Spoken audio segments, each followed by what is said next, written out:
अपनी बेटियों को एक गलत जीवन साथी नहीं देना चाहता। और कभी सोचती हूँ कि जल्दीबाजी में कोई फैसला ना लूं। बेटा सुन, तू ज़्यादा मदर इंडिया बनने की कोशिश ना कर।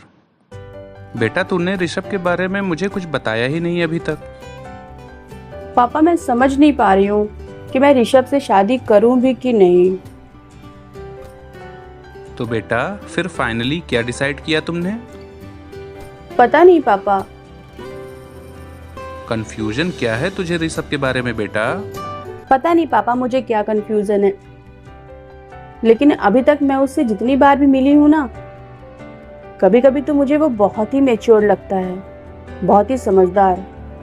और कभी कभी ना पापा, उसका बिहेवियर ऐसा रहता है कि ना तो वो शादी को लेकर के सीरियस है और ना ही अपने फ्यूचर को लेकर। पापा सच पूछिए तो मैं बहुत ही कंफ्यूज हूँ।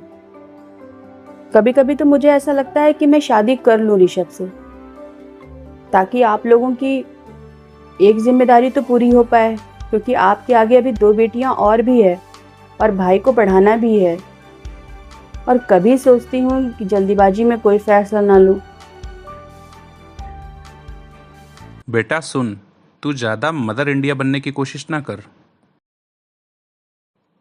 और सुन बेटा, तेरी उम्र चाहे जितनी भी हो जाए, मैं जल्दीबाजी में कोई भी फैसला नहीं करना चाहता तुम लोगों की शादी को लेकर, क्योंकि इधर मुझे देर मंजूर है, लेकिन जल्दीबाजी में शादी करके अपनी बेटियों को एक गलत जीवन साथी नहीं देना चाहता।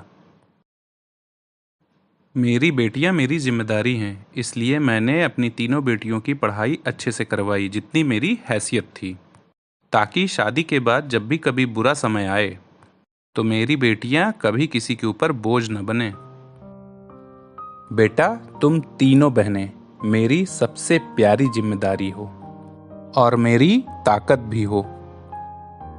तुम और तुम्हारी दोनों बहनें, मेरी तीनों बेटियां मेरे लिए न कभी बोझ थी, ना हैं और ना ही कभी रहेंगी। बेटा अगर तुझे और वक्त चाहिए तो तू ले लो, मुझे कोई जल्दीबाजी नहीं चाहिए। बेटा तुम्हें तुम्हारी जिंदगी का फैसला करने की पूरी आज़ादी है। मैं हर परिस्थिति में और तुम्हारे हर फैसले में हमेशा हमेशा तुम्हारे साथ खड़ा हूँ। जल्दीबाजी में ना तो मैं कोई फैसला लूँगा ना तुम्हें लेने दूंगा। शादी एक लड़की के लिए बहुत बड़ा फैसला होता है, इसलिए बहुत सोच समझ कर ही शादी का फैसला करना।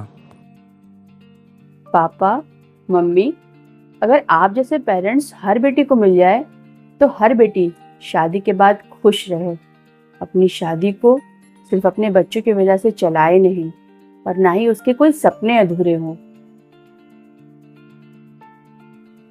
बहुत बड़ा बोझ हल्का हो गया पापा मेरे मन से।